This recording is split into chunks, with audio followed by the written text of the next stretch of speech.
Salut tout le monde, aujourd'hui on se retrouve pour une nouvelle histoire et aujourd'hui on va parler de l'un des célèbres hors-la-loi de l'Ouest américain, Billy the Kid.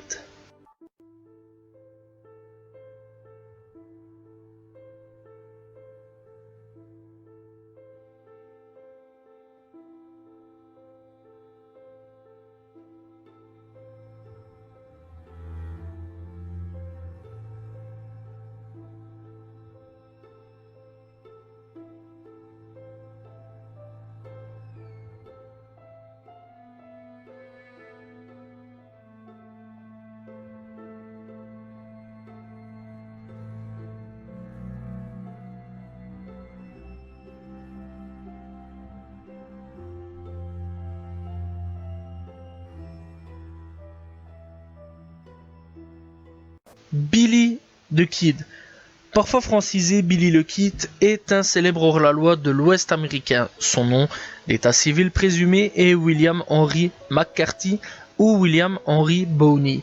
Sa date de naissance est incertaine, certains auteurs avançant tout simplement la date du 23 novembre 1859 à New York, mais aucune preuve n'atteste cela.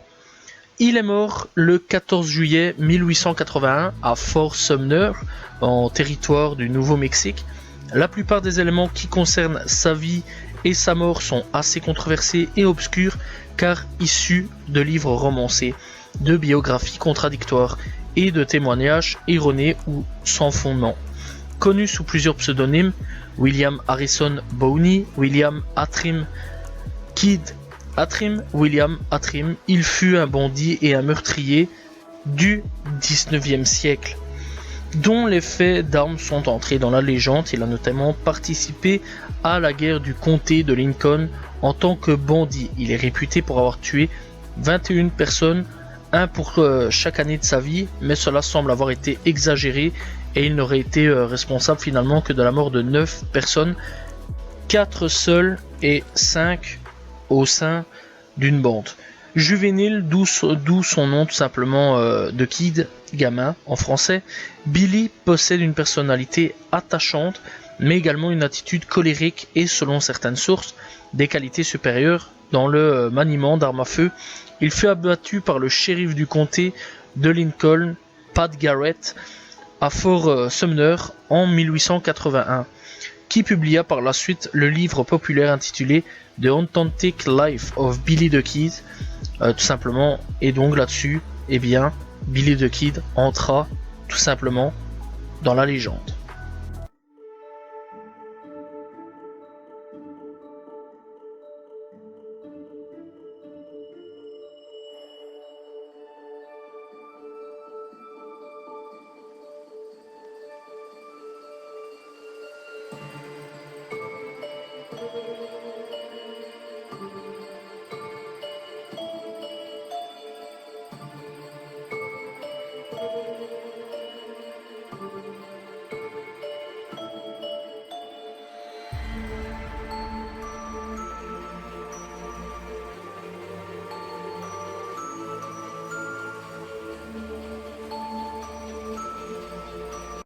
On va parler un petit peu de ça, tout simplement début de carrière et tout simplement ses premières années de vie. Donc voilà. Alors pour Billy the Kid, il n'existe aucune preuve du lieu et de la date de naissance de Billy. Il est clairement un garçon non identifiable à la base.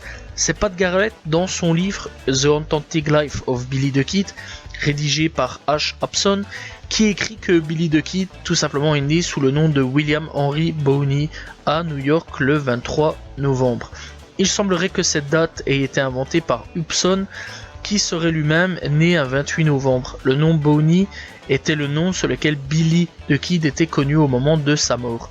On ne sait que peu de choses de son enfance. Sa mère s'appelle Catherine McCarthy et serait une immigrée irlandaise, probablement née en 1829 et venue aux États-Unis pour fuir la famine. Parce que à cette époque-là, il y avait une grande famine en Irlande, il faut quand même le savoir.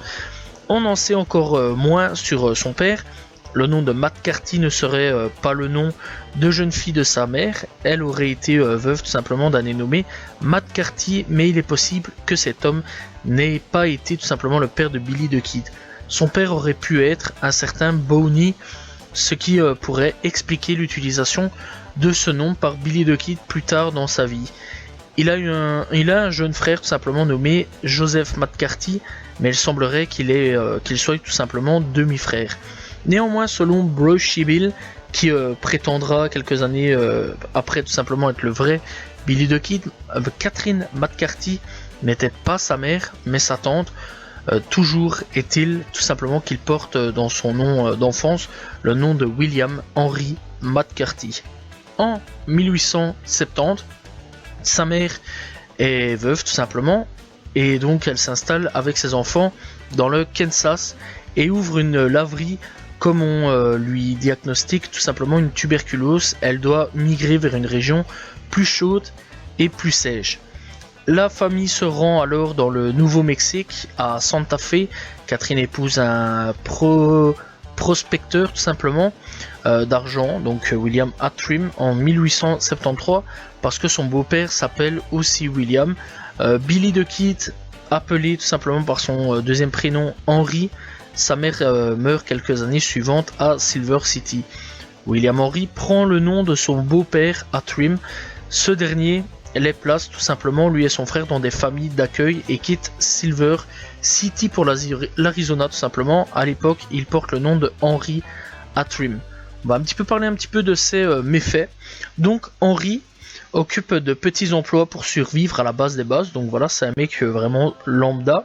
Et donc il se tourne alors vers une petite criminalité à Silver City. Arrêté pour avoir caché le butin d'un vol commis dans une laverie chinoise, il s'évade de prison et s'enfuit chez son beau-père en Arizona tout simplement. Rejeté par Attrim, il doit se débrouiller seul et gagne sa vie en travaillant dans les ranchs et en jouant occasionnellement aux cartes. Le 17 août 1877, il tue un premier homme lors tout simplement d'une bagarre, Frank Windy Kyle, un camp tout simplement Grant. Kyle l'avait plaqué tout simplement au sol et le frappait au visage, libérant sa main. Henry lui tire tout simplement une balle dans le ventre et Billy n'a pas encore eu 18 ans. Recherché pour meurtre, il s'enfuit et retourne au Nouveau-Mexique dans la région de Lincoln. Henry rejoint tout simplement alors un gang surnommé The Boys qui commet des vols de chevaux tout simplement dans la région. Quelque temps plus tard, il est arrêté pour avoir volé des biens appartenant à un jeune entrepreneur anglais, John Tustall, qui souhaitait s'établir dans la région. John Tustall est opposé au clan de John Dolan et Lawrence Murphy et appuyé tout simplement par John Chisholm. Propriétaire d'un grand ranch de plus de 100 000 têtes de bétail, dans une guerre de territoire pour le bétail tout simplement, Tunstall, qui a besoin d'hommes de main, propose à Henry de travailler pour lui en échange de l'abandon de sa plainte. Le jeune homme accepte. C'est à cette époque qu'il change son nom tout simplement pour William H. Bowney.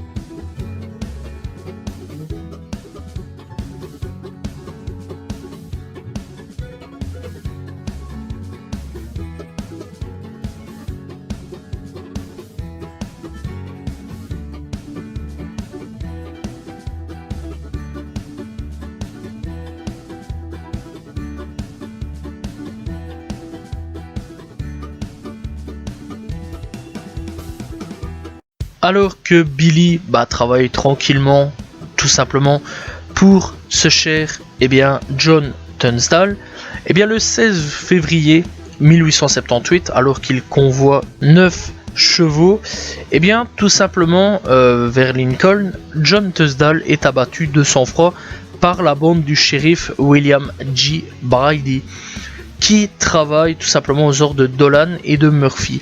Ces événements marquent le début de ce qu'on va appeler la guerre du comté de Lincoln.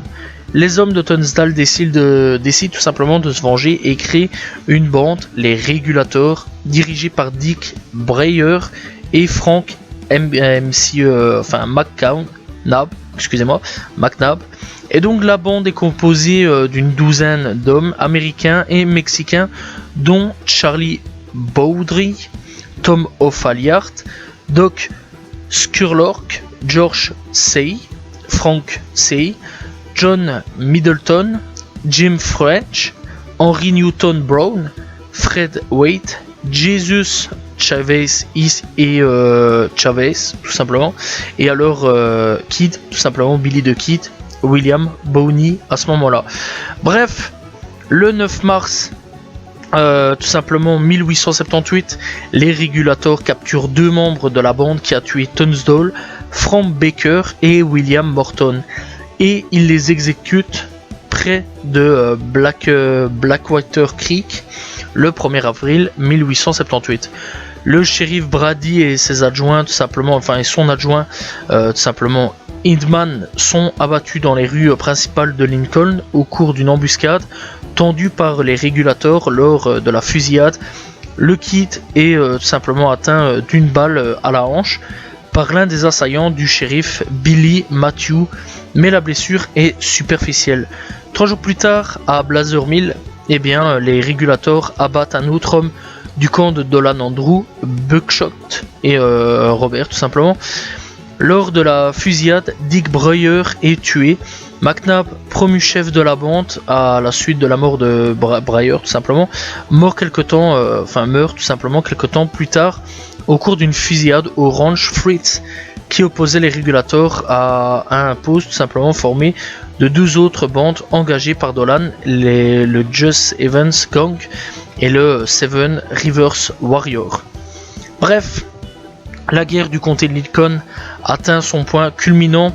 Les bandes armées engagées par Dolan prennent progressivement le dessus et le 15 juillet 1878, à Lincoln, le dernier Régulator se barricade dans la maison d'Alexander McSwain, l'ancien collaborateur tout simplement de Tunstall, et tient le siège pendant plusieurs jours.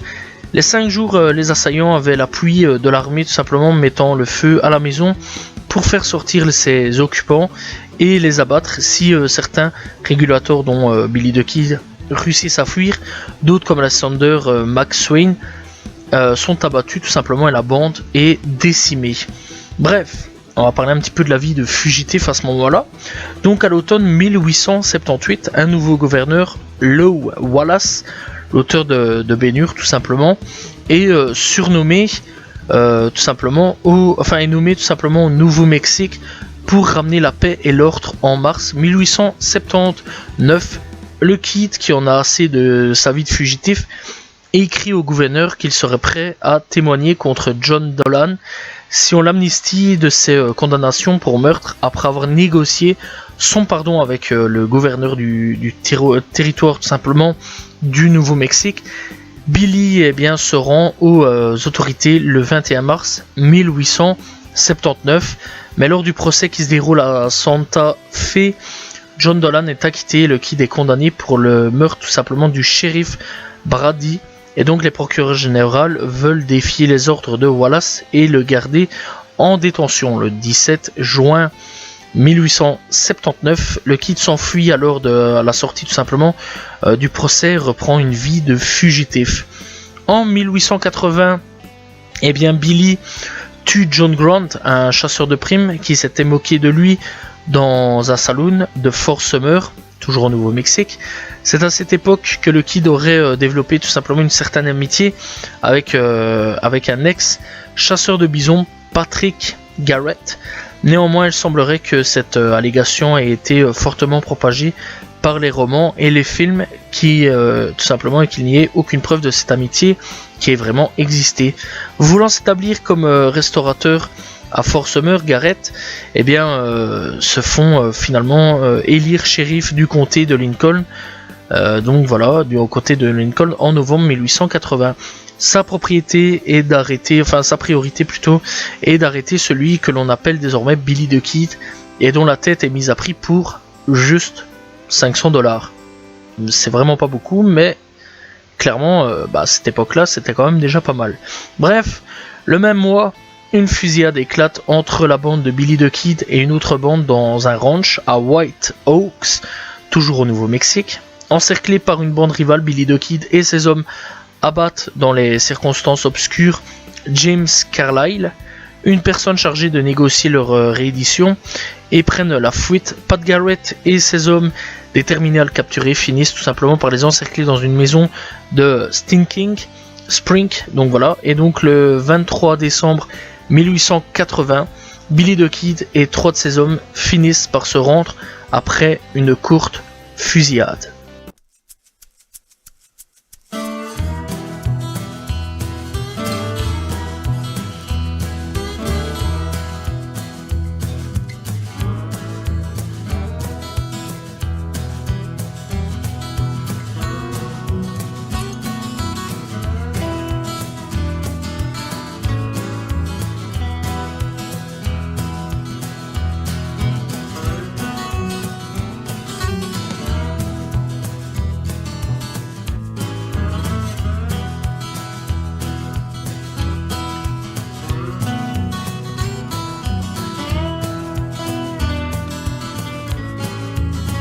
Après s'être rendu, Billy the Kid sera jugé tout simplement à Mesilla pour le meurtre du shérif Brady et condamné à la pendaison le 28 avril 1881 alors qu'il est détenu dans la prison de Lincoln.